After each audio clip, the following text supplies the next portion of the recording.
주 안에서 거듭난 생명 도우시는 주의 사랑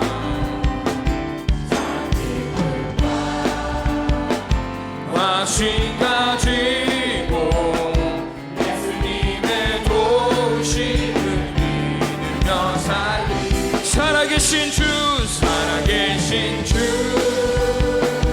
나의 참된 소망 걱정 의심 전혀 없네 사랑의 주 내가 길 인도하니 내 모든 삶의 기쁨 우리 3절로 찬양합니다. 그 언젠가 주 뵐 때까지 주를 위해 싸우리라 승리의 길 멀고 험해도 주님께서 나의 앞길 지켜주시니 살아계신 주 나의 참된 소망 걱정 근심 전혀 없네 사랑의 주 내가 길 인도하니 우리 다시 한번 고백합니다. 살아계신 주 살아계신 주 나의 참된 소망 걱정 근심 전혀 없네 주 내가 길 인도하니 내 모든 삶의 기쁨 우리 마지막으로 사랑의 주 내가 길 사랑의 주 내가 길 인도하니 내 모든 삶의 기쁨 늘 충만하네 생명 주께 있네 능력 주께 있네 소망 주께 있네 주와 생명 주께 있네 능력 주께 있네 소망 주께 있네 주와 생명 다해 주 찬양하리 내 힘을 다해 내 생명 다해 내 생명 다해 내 힘을 다해 모든 소망 주님께 아멘 생명 주께 있네 능력 소망 주 안에 있는 생명 주께 있는 능력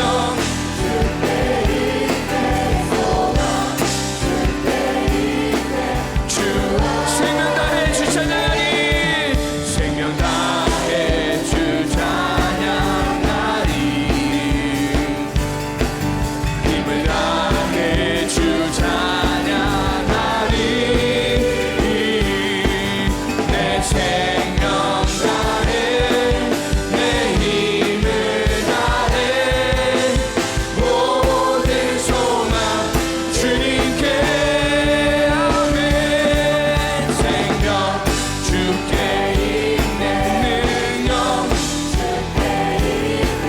소망 우리 다시 한번 생명 주께 있네 능력 주께 있네 소망 주 안에 있네 주께 우리 이 시간 부활하셔서 우리의 모든 승리가 되신 주님께 우리 박수 치며 나갑니다. 세상 창조주, 온 세상 창조주, 온 세상 구원자, 모든 것 이기신 능력의 하나님.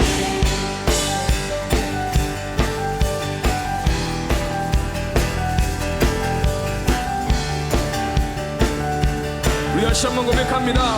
온 세상 창조주, 온 세상 창조주, 온 세상 구원자, 모든 것 이기신 능력의 하나님. 모든 만물 주를 찬양해.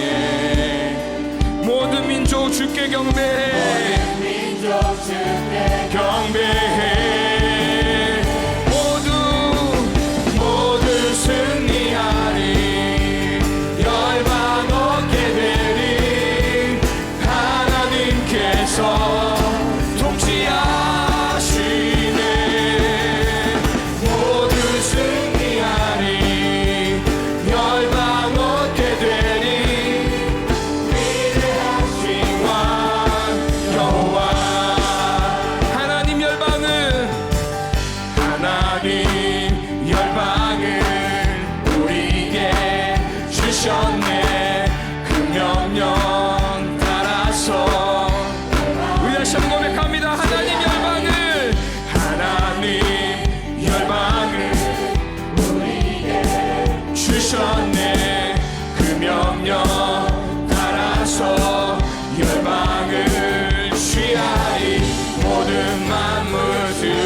주님께 박수 치며 함께 고백하기를 원합니다.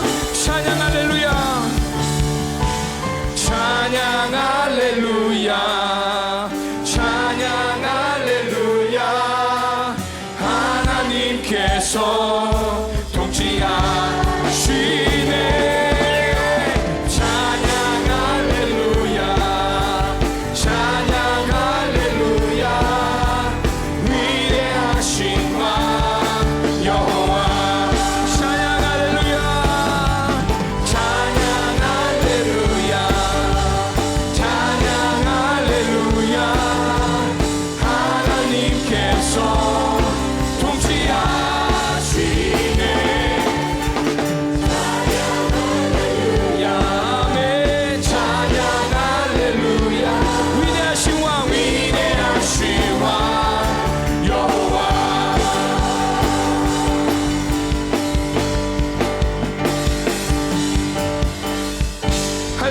모든 승리하신 그 주님께 감사와 영광 박수 올려드립니다. 아멘. 오늘 우리들에게 주시는 은혜의 말씀은 사도행전 1장 1절로 3절까지의 말씀입니다. 데오빌로여, 내가 먼저 쓴 글에는 무릇 예수께서 행하시며 가르치시기를 시작하신부터 그가 택하신 사도들에게 성령으로 명하시고 승천하신 날까지의 일을 기록하였노라. 그가 고난 받으신 후에 또한 그들에게 확실한 많은 증거로 친히 살아 계심을 나타내사 40일 동안 그들에게 보이시며 하나님 나라의 일을 말씀하시니라. 아멘. 아멘. 자, 우리 한번 따라해 보겠습니다. 친히 살아계심을 나타내사. 오늘 본문인 사도행전을 쓴 사람은 의사 출신의 누가입니다. 누가는 신약 성경 중에 2권을 썼는데 먼저 누가복음을 썼고 그 다음에 사도행전을 썼습니다. 오늘 사도행전을 처음 시작하면서 누가복음을 왜 썼는지 이유에 대해서 말하고 있습니다. 함께 1절과 2절을 같이 읽어보겠습니다. 데오빌로여, 내가 먼저 쓴 글에는 무릇 예수께서 행하시며 가르치시기를 시작하신부터 그가 택하신 사도들에게 성령으로 명하시고 승천하신 날까지의 일을 기록하였느니라. 아멘. 자, 먼저 누가복음을 쓰게 된 이유를 다시 한번 밝히고 있는데, 그것은 예수님의 사역 그리고 부활과 승천을 전하는 데 있음을 분명하게 말씀하고 있습니다. 이것을 왜 사도행전을 기록하고 있는 제일 앞에 먼저 밝혀야만 하겠습니까? 그것은 사도행전에 기록되는 성령님과 교회의 모든 역사는 예수님의 부활을 믿는 것에서부터 시작하게 되기 때문에 그렇습니다. 제자들은 예수님이 십자가를 지실 때 다 실패했습니다. 도망쳤습니다. 흩어졌습니다. 그런데 예수님이 부활하시고 나서 그들은 다시 모였고, 그리고 약속의 말씀을 붙들고 기도하다가 성령님으로 충만해졌습니다. 이것이 바로 교회의 출발이 되었고, 세상을 이기는 하나님의 영권의 회복, 놀라운 역사, 즉 기독교의 근거가 된 것입니다. 그러므로 부활이 없다고 한다면 교회도 없고 또 기독교도 없고 사도행전도 없고, 그리고 우리의 신앙도 헛된 것이라 말할 수 있습니다. 십자가에서 우리 죄를 대신하는 대속 제물이 되셔서 고난당하시고 죽으셨던 예수님, 그분은 사흘 만에 부활하시고 난 다음 제자들에게 확실한 많은 증거로 40일 동안 친히 살아 계심을 나타내셨다라고 성경은 말씀합니다. 여러분, 40일이 어떤 기간일 것 같습니까? 짧다면 짧지만 길기도 한 기간일 수도 있습니다. 제가 지난 2주간 동안에 한국과 유럽 집회를 다녀온 것이 40일의 약 3분의 1 정도의 시간밖에는 안 되는데 굉장히 길어 보입니다. 왜냐하면 오늘 여러분이 너무 반갑고 또 사랑스럽고 감격스러운 거 보니까 이 긴 것 같기도 합니다.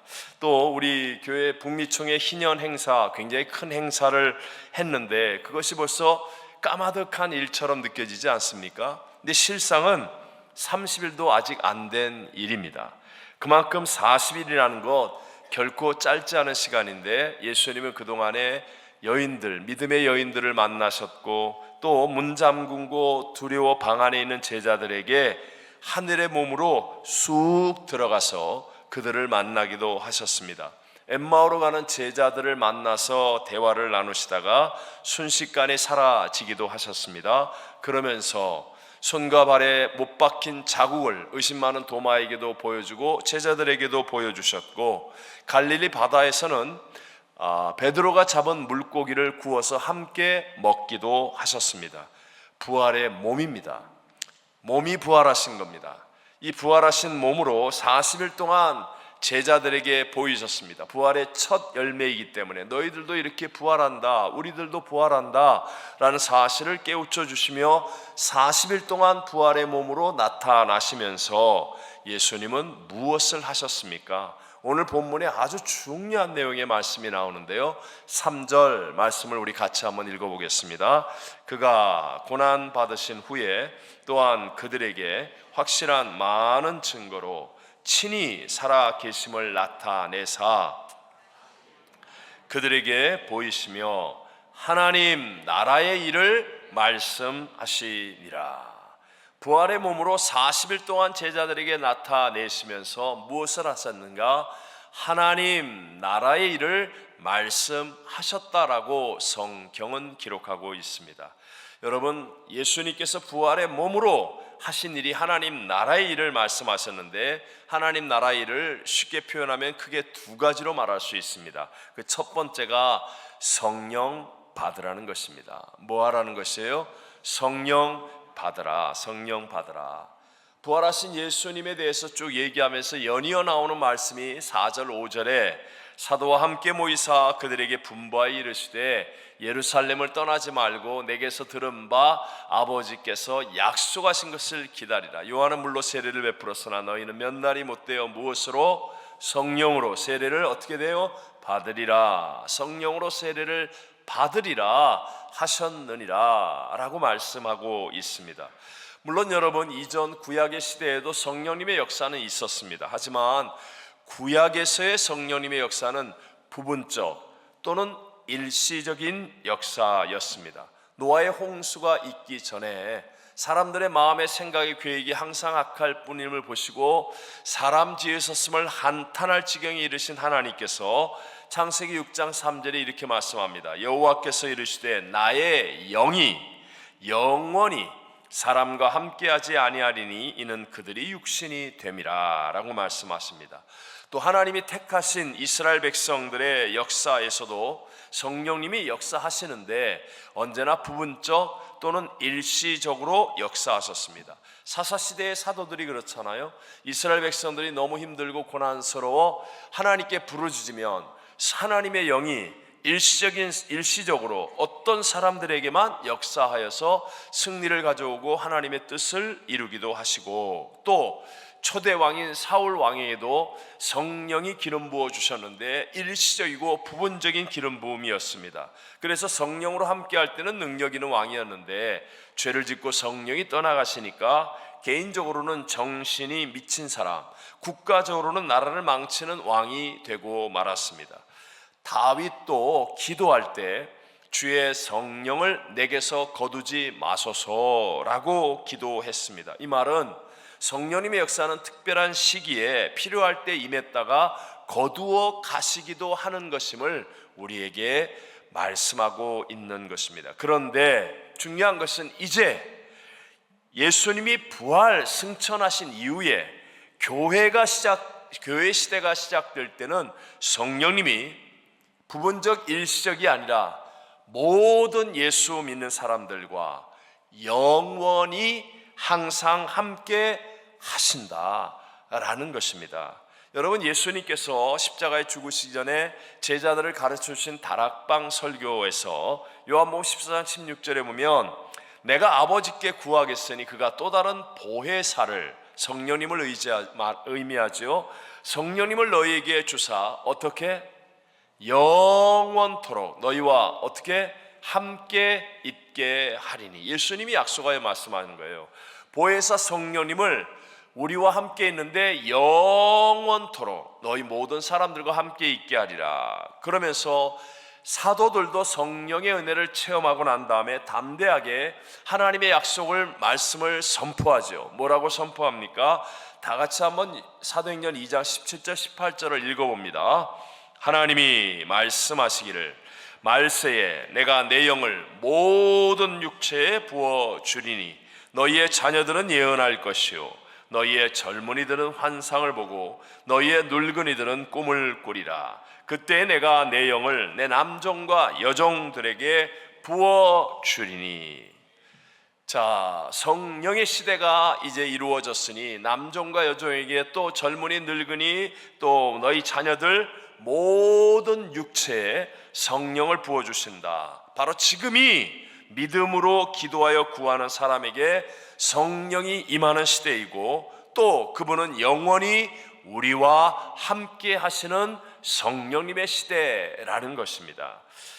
여러분, 요즘의 기계는요 많이 돌리고 많이 사용해서 망가지는 게 아니라 윤활유 또는 기름이 없어서 마모되어지거나 부수어진다라고 말하죠. 말세가 될수록 예배를 많이 드려서 힘이 들고 피곤한 것이 아니라 성령님을 구하지 않고 예배드리기 때문에, 그저 내 의지, 내 생각, 내 방법으로 예배를 드리기 때문에 힘이 든 것입니다. 오히려 여러분, 성령님이 정말 놀라운 은혜를 부어주시면, 성령님의 기름 부음이 우리 가운데 넘쳐나면 예배를 드릴수록 기쁨이 넘쳐납니다. 회복이 일어납니다. 하나님의 지혜와 용기와 하나님의 것들로 인하여 세상을 이길 수 있는 힘과 능력을 얻게 되는 줄로 믿습니다. 제가 감히 비교할 수도 없고 비교해서도 안 되겠지만 여러분에게 이해를 위해서, 여러분 사도 바울의 선교 여행이 총 1만 마일 정도입니다. 1차, 2차, 3차 로마까지 다 합쳐서 1만 마일 정도였는데, 제가 이번에 2주간의 짧은 시간에 비행기로 이동했지만 그래도 지구를 한 바퀴 돌았어요. 보니까 LA에서 한국, 한국에서 유럽, 독일에서 뉴욕, 뉴욕에서 LA, 그러니까 딱 지구를 한 바퀴 도니까 2만 5천 마일로 비행기를 이동한 거예요. 그 짧은 기간에 그 긴 거리를 이동하면서 크고 중요한 예배들을 참 많이 인도했는데, 그런데 교회의 중보 기도를 통해서 성령님의 기름 부으심이 정말 제게 있으니까 피곤하다 힘들다 보다는 너무 놀라운 하나님의 은혜와 역사들이 있었다 기뻐하고 감격하게 되더라는 것입니다. 여러분, 성령을 받지 않으면, 그러면 세상 마지막 시대에 우리를 가득 채우는 인간적인 생각을 이기지 못합니다. 인간적인 생각이라는 것을 보편적으로 일반적으로 얘기하면 내게 편한 것 또는 내 소견에 좋은 것, 이것이 우리의 생각입니다. 이것은 결국 하나님을 대적하는 바벨탑을 쌓게 되겠죠. 예를 들어서 성경은요, 다듬지 않은 돌로 제단을 만들라라고 말합니다. 다듬지 않은 돌로 제단을 쌓으라고 하는데, 그런데 희한하게도 이스라엘 백성들은 계속하여 벽돌을 만들어서 쌓는 겁니다. 왜? 벽돌은 자기 보기에도 깔끔하고 자기가 원하는 대로 다 만들어갈 수 있기 때문에 자기 소견에 좋은 대로 그리하는 것이죠. 또 하나님이 지정하신 예루살렘 성전에 가지 않고 산당에서 제사를 드리는 것을 하나님이 그렇게 싫어하시는데도 불구하고 희한하게 이스라엘 백성들은 그것을 못 버립니다. 그래서 산당에서 제사를 드리다가 혼이 나고 박살이 나는 거예요. 왜 그렇습니까? 하나님이 싫어하는데도 불구하고 편리하기 때문에, 내게 쉽고 편하기 때문에. 여러분, 자기 소견에 좋은 것 또는 편리한 것을 이겨내기가 참 어렵습니다. 성경은 아무든지 나를 따라오려거든 자기를 부인하고 불편한 자기 십자가를 치고 나를 따를 것이라고 했거든요. 이렇게 되는 것이 내 생각으로는 안 됩니다. 내가 마음 먹기는 나도 이제 신앙생활 나를 부인하고 나의 십자가를 지고 한번 바르게 해볼 거야 라고 생각은 했지만, 막상 땅 하고 일이 생기면 내 소견에 좋은 대로, 나한테 편리하고 유익한 대로 행할 수밖에 없는 게 육신의 생각이고 세상의 흐름입니다. 이걸 어떻게 이깁니까? 성령이 내 안에서 역사하기 시작하면 놀랍게도요, 손해볼 것 같은 생각이 안 들고 억울한 생각이 안 들고 기쁨과 감격 속에서 나를 부인하는 거예요. not I가 되는 거예요. 그래서 자기 십자가를 지고 주님을 따르는 but Christ가 되는 겁니다. not I but Christ가 성령이 내 안에서 역사하기 시작하면 내가 하는 게 아니라 하나님 주시는 기쁨, 감격, 능력, 위로, 소망 등으로 인해서 능히 그 일이 가능하게 되는 것이죠. 제가 집회를 이렇게 다녀보면 저와 여러분, 우리들이 살고 있는 이 미국이 정말 선진 사회이고 또 참으로 풍요로운 나라라는 것을 실감하게 되어집니다. 그런데 놀랍게도요, 세계 최고의 선진 사회이며 가장 풍요로운 미국에 사는 사람들이 오히려 더 많이 불평하고 원망하거나 아니면 더 병들어갑니다. 우울증, 정신질환, 폐쇄공포증, 이런 거 있잖아요. 그런 것부터 육신의 각양각색의 질병들이 더 많이 있습니다. 여러분, 사람이 편리해지고 잘 살아서 이게 해결되는 게 아닙니다. 치유와 회복의 길은 딱 하나밖에 없습니다. 이 마지막 시대에 치유와 회복의 길은 단 하나, 그것이 바로 성령으로 충만한 길임을 믿게 되시기를 바랍니다. 빙산, 바다에 떠다니는 거대한 얼음산, 빙산이 왜 바람과 파도의 휘둘림을 당하지 않습니까? 바람이 분명히 이쪽에서 이쪽으로 부는데 빙산은 반대로 갑니다.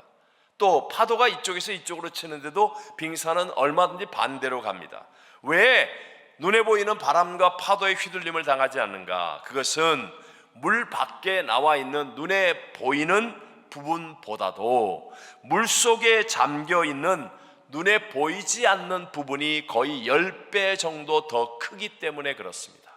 물 속에 있는 보이지 않는 부분이 더 크기 때문에, 이처럼 우리의 삶에 있어서도 마찬가지입니다. 눈에 보이는 학벌, 눈에 보이는 형편, 상황, 직분, 아니면 위치, 물질을 이런 것들보다도 실상은 눈에 보이지 않는 내 안의 영적인 부분, 이 영적인 부분이 정말 역사를 주관하시는 하나님의 것들로 가득 채워져 있으면 세상에 휘둘림을 당하지 않습니다. 다른 사람의 소리에 의해서 흔들리는 삶을 살지 않고 정말로 하나님과 동행하는, 내가 원하는, 나에게 맞는, 하나님이 기뻐하는 삶을 살아갈 수 있게 될 줄로 믿습니다. 이게 바로 성령의 역사라는 거죠. 고린도전서 2장 10절에 정말 중요한 말씀이 나오잖아요. 오직 하나님이 성령으로 이것을 우리에게 보이셨으니 성령은 모든 것, 곧 하나님의 깊은 것까지도 통달하시느니라. 여러분, 우리의 눈으로 보고 우리의 귀로 듣고 우리의 생각으로 생각하는 그런 수준이 아닙니다. 여러분, 우리 인간이 하나님의 형상과 모양대로 지음받은 대단한 존재이지만 우리가 할 수 있는 것은 오늘 저녁 먹을까 말까, 내일 아침 몇 시에 일어날까, 이런 작은 일들은 우리가 할 수 있습니다. 내가 결정한 대로 해요. 저 사람 만날까 말까, 작은 일들은. 그러나 정말 중요한 우리의 인생의 승패를 가르는, 생사복을 다루는 일, 내일 나는 살고 죽을 거야, 이거 결정하는 사람이 있어요? 내일 교통사고가 일어나거나 지구가 바뀌거나 역사가 바뀌거나 정권이 바뀌거나 경제가 바뀌거나, 이거 내가 생각해서 내 뜻대로 되는 사람이 있어요? 진짜 중요하고 큰 것들은 내 뜻대로 되는 게 아니거든요. 하나님의 뜻대로 됩니다. 그런데 이것을 우리는 짐작할 수도 없어요. 그래서 늘 우리는 내가 보는 것 가지고 걱정하고 근심하고 염려하고 불평하고 원망하는데, 성령이 충만하면 하나님의 깊은 것까지도 통달하시는 성령 하나님이 마음속에 하나님의 비전을 주시고, 하나님의 용기를 주시고, 하나님의 지혜를 주시고, 하나님의 감동을 주시기 때문에 세상의 유행 따라, 사람이 하는 소리를 따라 세상 어떤 것들에 휘둘림을 당하지 않는 승리의 삶을 살아갈 수 있게 될 줄로 믿습니다. 그래서 우리가 부활하신 예수님을 믿는다고 한다면, 그렇다면 우리가 제일 먼저 해야 할 일이 바로 하나님의 일, 성령 받기를 기도하는 것임을 믿게 되시기를 바랍니다. 자, 두 번째, 부활의 예수님께서 증거하신 하나님 나라 일이 뭐냐? 예수님의 증인이 되라는 것입니다. 두 번째가 뭐예요? 예수님의 증인이 되라. 예수님의 증인이 되라. 우리에게 성령 하나님을 보내어 주시고 우리와 영원히 함께하는 이유가 바로 이것입니다. 사도행전 1장 8절을 우리 다 같이 알지만 읽어볼까요? 오직 성령이 너에게 임하시면 너희가 권능을 받고 예루살렘과 온 유대와 사마리아와 땅 끝까지 이르러 내 증인이 되리라 하시리라. 아멘. 성령이 우리에게 임하시는 목적과 이유, 그것은 나로 하여금 증인이 되게 하기 위해서, 그래서 필요한 권능을 주시는 거예요. 필요한 건강, 필요한 물질, 필요한 지혜, 필요한 기회, 필요한 것들을 공급하시면서 성령 하나님, 하나님의 깊은 것까지도 통달하시는 성령 하나님이 나와 함께 하시는 이유, 목적은 바로 나로 하여금 복음의 예수님의 증인이 되게 하시기 위해서. 이 증인이 되리라 하는 말을 예수님의 지상 명령과 연계시키면 제자 삼으라 라는 말입니다. 마태복음 28장 마지막 19절 20절에 보면, 그러므로 너희는 가서 모든 민족을 무엇으로 삼아? 제자로 삼아 아버지와 아들과 성령의 이름으로 세례를 베풀고, 이렇게 말씀합니다. 증인이 되라 하는 말과 제자를 삼으라 하는 말은 같은 말이죠. 중요한 것은 우리가 정말 부활의 예수를 믿고 크리스찬이 되었다고 한다면 승리하는 성경적 원칙, 반드시 성공할 수밖에 없는 성경적 원칙을 따라야 되는데, 그것은 바로 내가 구원받았으면 다른 사람도 구원받게 하는 겁니다. 내가 하나님께 복을 받았으면 나로 인해서 다른 사람도 복을 받게 하는 것, 이것이 변하지 않는 성경적 원칙입니다. 내가 먼저 성령으로 충만하고 나면 이 성령의 충만한 은혜와 권능을 가지고 다른 사람에게 예수님의 증인이 될 때, 그때 여러분 선순환의 역사가 일어나 점점 더 잘 되어지는 승리의 삶을 살게 됩니다. 여러분, 아직까지도 이 세상에는 원수마귀가 있다 없다? 있다 없다? 있습니다. 정사와 권세를 잡고 있는 원수마귀가 있습니다. 그래서 여러분 보세요. 처음에는 좋은 것으로 만들어집니다. 발견이든 물건이든 무엇이든 제도든 법이든 다 처음에는 좋은 의도로 시작하는데 얼마 시간이 지나지 않아서 악의 도구가 됩니다. 죄악의 도구로 바뀌어집니다. 타락하고 변질합니다. 이유는 바로 정사와 권세를 잡고 있는 원수마귀가 세상을 지금 마지막 때 지금 발악을 하듯이 있기 때문에 그렇습니다. 그래서 이 세상에서 부어지는 하나님의 은혜는 휘발성이 강합니다. 순식간에 사라집니다. 오늘 딱 여기서 은혜 받았는데 저문 열고 나가면서 말 한마디 잘못하고 휙 은혜는 사라집니다. 주차장에서, 식당에서 옆에 사람 그릇에 고기가 하나 더 들어가는 것을 보는 순간에 오늘 예배 때 받은 은혜는 그냥 사라져 버립니다. 주차장에서 누가 내 차를 딱 가로막고 있는데 연결이 안 되고 연락이 안 될 때 그 놀라운 은혜가 한순간에 없어져 버립니다. 분명히 은혜 받았는데 원수마귀는 세상에서 더 화려하게, 더 요란하게, 더 중요한 것처럼 우리의 은혜를 덮어버릴 수 있는 능력이 있다는 것이죠. 그래서 또 한 가지, 우리가 분명히 하나님께 복을 받습니다. 그런데 이 받은 복이 남에게 흘러가야만 이게 썩지 않습니다. 썩지 않고 사해바다처럼 썩지 않고 계속하여 선순환을 이루어 우리의 삶이 넘쳐 흐르는 삶이 되죠. 여러분, 은혜를 받으면 은혜가 휘발성이 있어서 없어지기 전에, 세상의 것으로 덮여지기 전에 얼른 다른 사람에게 증거하는 사람이 되어져야 하는 것입니다. 제가 부활절 금식 성회를 다 마치고 비행기 시간이 있어서, 그래서 과거에 독일 최대의 탄광 도시였던 보훔이라는 곳을 방문했었습니다. 이 도시는요, 그 지역에 독일에서 석탄이 그냥 그 지역에서 가장 많이 났던 지역이에요. 그냥 다 석탄이라고 그래요. 그래서 도시 밑으로 거의 70km의 갱도가 퍼져 있습니다.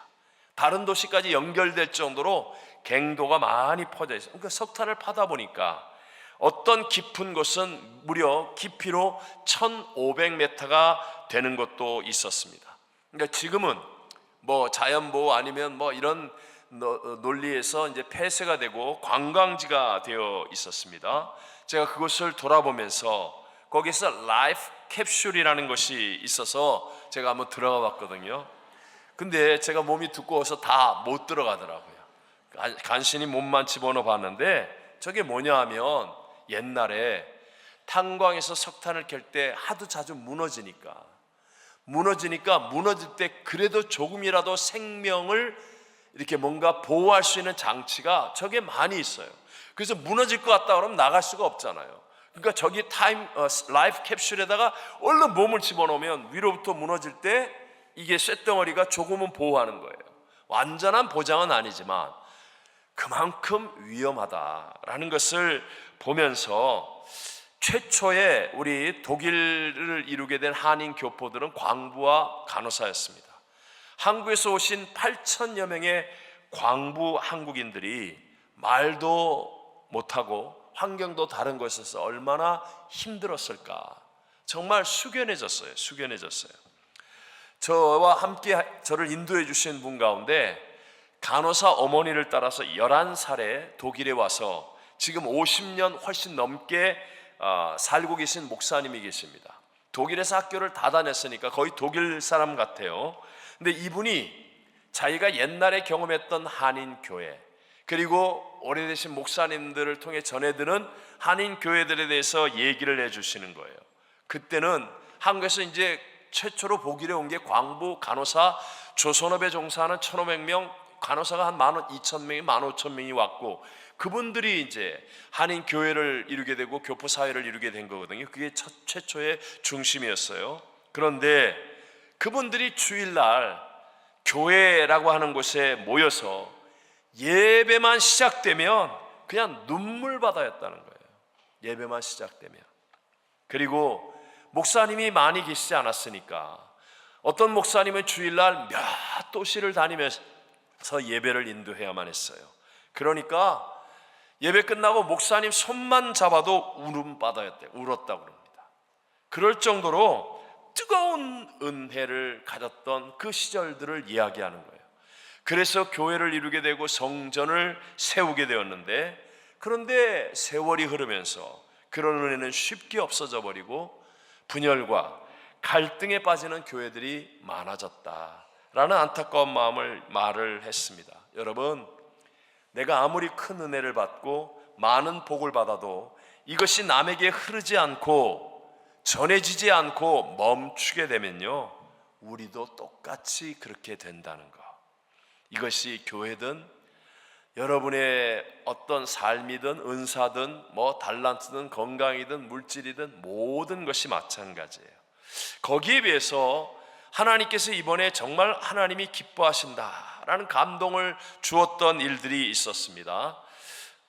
그 중에 하나가 먼저 한국에서 창원에 있는 주기철 목사님 생가에 주기철 목사 기념관을 방문한 일이었습니다. 여러분, 주기철 목사님 아시죠?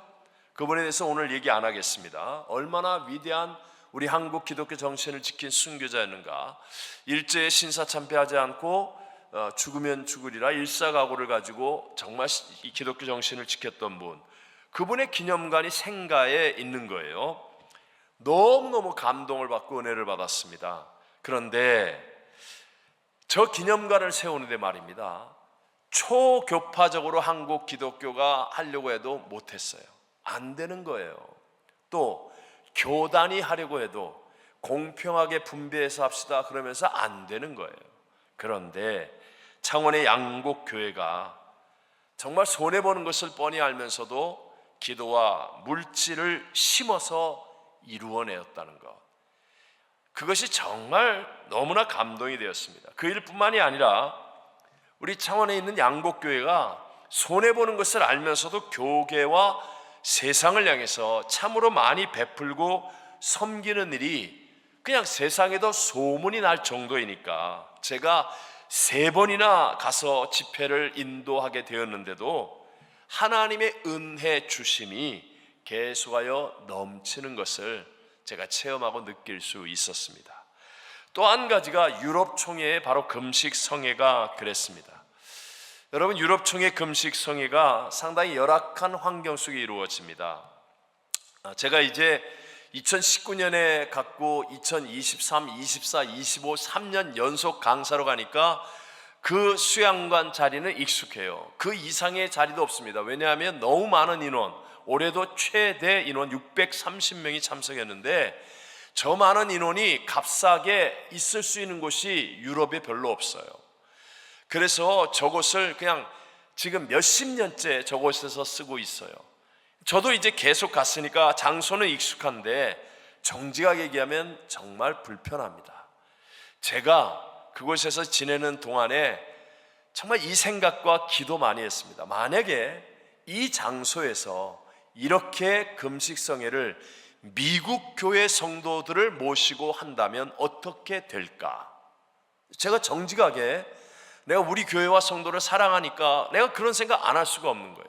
그러면 아마 아침부터 저녁까지 클레임 하느라고, 목사님 침대가 삐걱거려요, 목사님 너무 추워요, 목사님 불편해요, 문이 안 닫혀요, 화장실이 없어요, 뭐 공중 목욕탕 쓰는 게 너무 힘들어요, 방 안에 6명이나 있으니까 너무 코 고는 사람 때문에 안 되겠어요. 아마 아침부터 밤까지 그런 거 하느라고 다른 아무 일도 못할 것 같다, 그런 생각을 했어요. 근데 이분들은요 지금 무려 47회째입니다. 47회. 그런데 그 불편한 장소, 저도 사실 예배를 드리지만 강당이거든요. 체육관 같은 강당에 뭐 630명이니까 그냥 꽉 채워 있는 거예요. 거기다가 이 예배 시설이라는 게 없잖아요. 다 가져온 거예요. 설교를 하는데 모니터가 안 돼. 내가 지금 저 청중들을 향해서 어떤 소리를 하는 건지 들리질 않아요.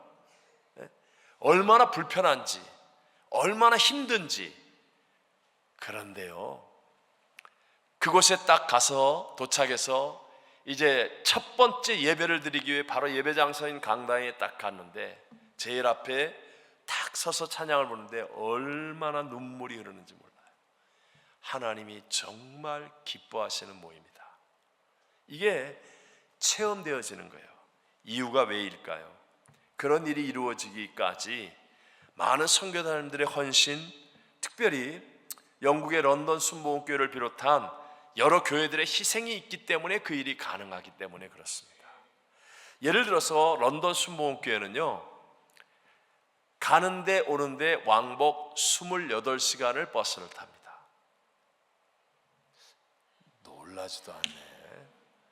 제가 아침 8시에 이제 모든 집회가 끝났어요. 마지막 보식 아침을 먹는 겁니다. 근데 숫자가 많으니까 1차, 2차, 3차, 4차 이렇게 나눠서 먹어요. 제일 먼저 먹는 팀이 영국 팀이에요. 먹고 출발해야 됩니다. 그 다음에 슬로바키아, 헝가리 먼데 10시간 걸리는데 이렇게 1차로 식사를 하고 8시에 버스가 출발했습니다. 그런데 영국의 밤 10시가 넘어서 도착했다는 연락이 오는 거예요. 14시간이 넘게 걸려요. 버스가 55인승이에요. 아시겠죠? 유럽 도로가 넓지 않습니다. 불편한 차예요. 더군다나 가면서 도시락을 2번 먹습니다. 금식성에 하는 곳에서 급하게 싸는 도시락이 맛있는 도시락이겠습니까? 그곳에서 싸는 거예요. 그냥 밥해가지고, 아침에 밥해가지고 들고 왔던 단무지, 장아찌 이런 거 넣어가지고 그냥 그래가지고 도시락을 2개 싸고 2개를 먹고 가는 거예요. 거기다가 공짜로 옵니까? 다 자비로 옵니다. 버스비, 숙소비 다 내고 옵니다. 와서 맛있는 거 먹는 게 아니라 금식합니다. 뿐입니까? 금식 성회가 끝날 때는 2시간 정도 떨어진 교회들이 가까운 교회, 그 교회에서 막 동치미를 해옵니다. 물론 내가 보니까 방에서 음식 해먹는 사람도 있더라고요, 몰래. 그러니까 100% 다 금식하는 건 아니죠. 어쩔 수 없죠. 몸이 약하거나 이유가 있을 수 있어요. 전 그게 나쁘다고 생각지 않아요. 그러나 어쨌든 600명이 넘는 사람들을 위한 동치미, 또 권사님들이 금식하면서 죽을 끓여요. 600명의 보호식을 위해. 그게 무슨 우리 미국처럼 주방시설이 잘 돼 있다, 아니에요. 그냥 방 안에 있는 화장실 달린 그런 곳에 부엌처럼 그냥 임시로 세워서 이렇게 해갖고 그걸 하고 있는 거예요. 그런 아름다운 헌신과 희생이 있으니까, 수고를 아까워하지 않는 그런 분위기니까, 이게 47회째를 하는데 얼마나 놀라운 하나님의 은혜가 있는지. 여러분, 부족한 저도 이번이 4번째 강사거든요. 있을 수 없는 일이겠죠. 2019년, 2023년, 4년, 5년, 3년 연속 11번의 예배를 드리는 예배의 강사예요. 9번의 예배를 드리는 일의 강사예요. 그러면요, 사실 제 몸과 마음과 가지고 있는 모든 물질까지 전부를 드려야 돼요. 그래야만 하나님 주시는 은혜를 누릴 수 있다는 것을 깨닫습니다. 비록 눈으로 보는 것은 뭔가 좀 손해보는 것 같고 희생하는 것 같지만, 그러나 여러분 꼭 믿으셔야 됩니다. 우리가 베풀고 나누고 흐르게 할 때 오히려 하나님의 더 크고 놀라운 선순환의 축복의 역사가 기도하는 우리 교회 가운데까지도 더 놀랍게 임하게 될 줄로 믿습니다. 이것이 중요합니다. 여러분의 신앙은 어떻습니까? 받는 것으로 그치면 안 돼요. 은혜를 받았다는 것이 자랑이 아닙니다. 은혜가 증거돼야 됩니다. 그리고 내게 주신 하나님의 복이 반드시 흐르는 사람이 되어야 끝까지 더 아름답게, 더 위대하게 승리할 수 있는 믿음이 되어진다는 것입니다. 마지막으로 저는 오늘 본문 사도행전이 시작되는 이 1절에서 이전과 다르게 데오빌로여 하는 이 한 사람의 이름으로 굉장히 큰 충격과 은혜를 받았습니다. 여러분, 사도행전이라고 하는 이 위대한 책이 한 사람을 위해 쓰여졌다는 것, 이것이 너무 놀라웠습니다. 데오빌로, 한 사람. 이것이 상징적으로 다르게 해석될 수도 있지만 어쨌든 데오빌로 각하 누가복음에는, 근데 지금은 이제 데오빌로 성도, 한 사람을 위해서 쓰여졌습니다. 이 말의 의미가 뭐죠? 한 사람이 부활의 예수를 정말 만나고 하나님 나라의 일에 집중하여 쓰임 받으면 온 세상이 다 변화될 수 있다는 거예요. 실제로 데오빌로 한 사람을 위해서 이 책이 쓰여졌는데, 여러분, 사도행전을 통하여 얼마나 많은 사람들이 구원을 얻고 세상이 변화되었는지 우리 다 잘 알 수 있지 않습니까? 저와 여러분도 마찬가지입니다. 저와 여러분이 정말 부활의 예수를 만나는 믿음이 되어야 합니다. 그리고 나의 삶의 이유와 원인이 하나님이 되는 이 진짜 믿음을 경험하게 되면, 그렇다면 저와 여러분이 비록 부족하고 연약하고 작은 자라 할지라도 놀라운 하나님의 역사, 하나님의 기적, 하나님의 능력은 우리의 가정, 직장, 사업, 학업, 우리의 삶에도 나타나게 될 줄로 믿습니다.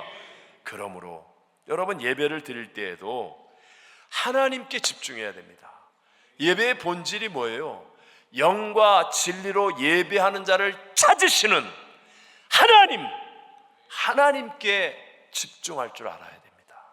나 오늘 예배 드렸어. 주일날 교회 갔다 왔는데 구역장님 나 교회 갔다 왔어. 아무개 나 교회 갔다 왔어. 물론 그것도 필요할지 모르겠어요.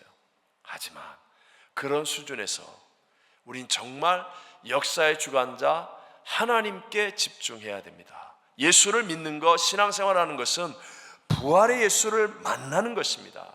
교회를 얼마나 오래 다녔느냐, 직분이 무엇이냐, 내가 업적이 무엇이냐, 내 위치가 무엇이냐, 내 지위가 무엇이냐, 그것이 본질이 아닙니다.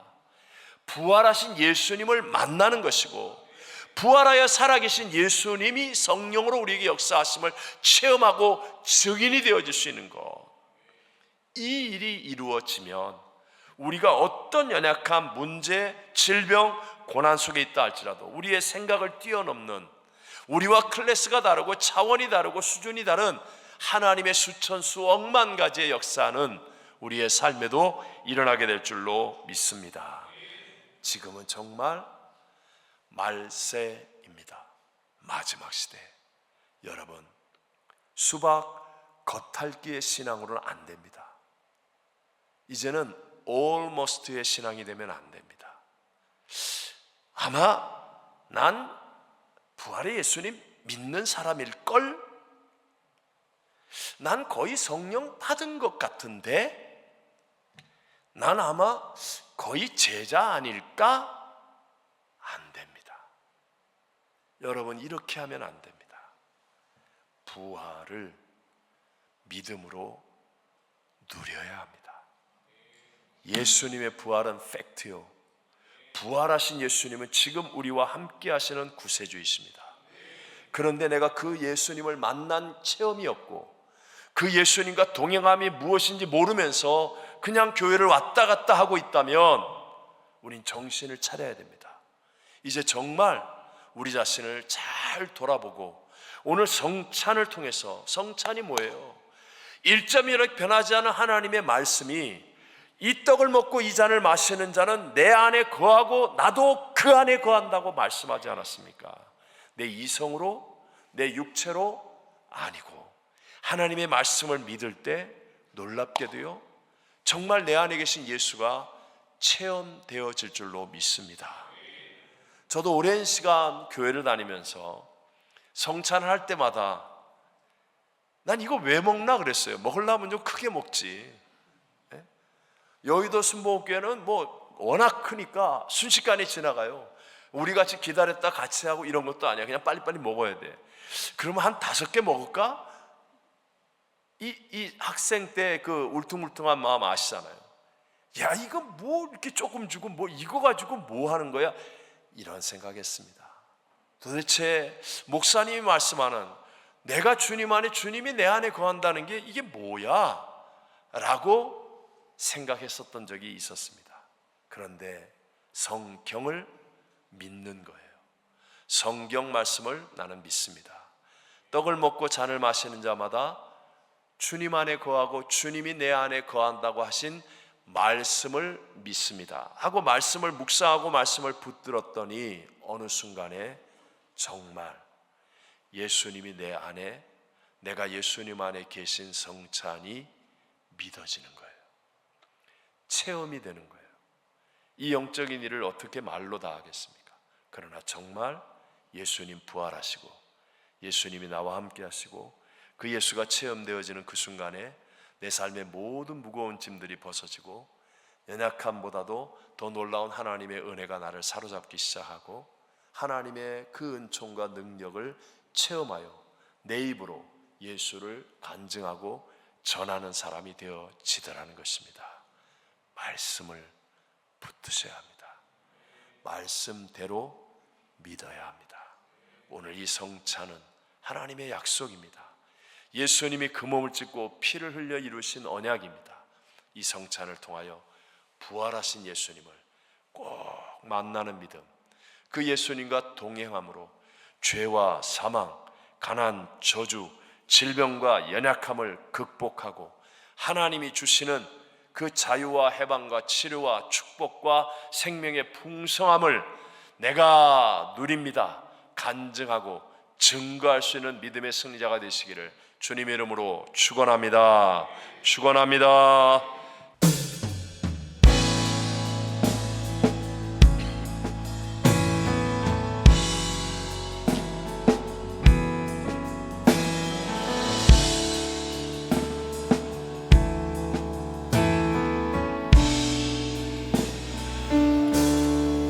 Blessed assurance, Jesus is mine. He's been my fourth man in the fire, time after time. Born of His Spirit, washed in His blood, and what He did for me on Calvary is more than enough. I trust in God, I trust in God, my Savior, Lord, who will never fail. He will never fail. I trust in God, my Savior, the one who will never fail. He will never fail.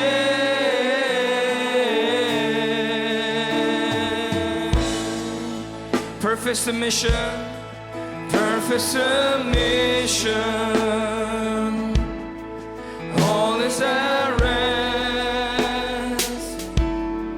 I know the author of tomorrow has ordered my steps. So this is my story,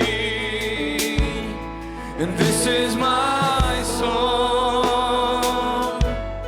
I'm praising my risen King and Savior all the day long.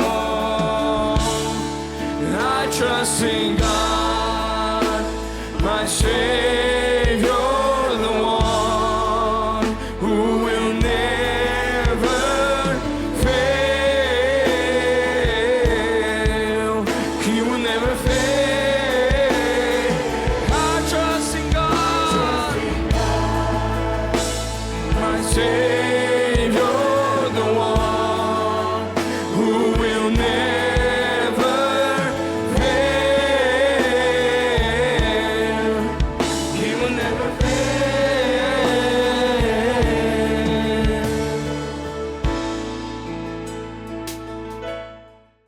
지금은 나의 죄를 대신하여 십자가에 몸짓고 피 흘려 죽으셨고 무덤에 묻히셨다가 사흘 만에 부활 승리하신 예수 그리스도의 무한하신 은혜와 나 같은 죄인 구원하기 위해 독생 성자도 아끼지 않고 내어주신 하나님 아버지의 영원하시며 변치 않은 사랑하심과 지금 이 시간 우리 가운데 운행하고 역사하고 계시는 보혜사 성령 하나님 내주교통교제 충만케 하심이 부활주일 성찬 예배 드린 사랑하는 모든 성도들 위에와 선교지와 선교사님들 위에 대한민국과 이 미국 땅 위에 열방 위에 영원토록 함께 계실지어다. 아멘.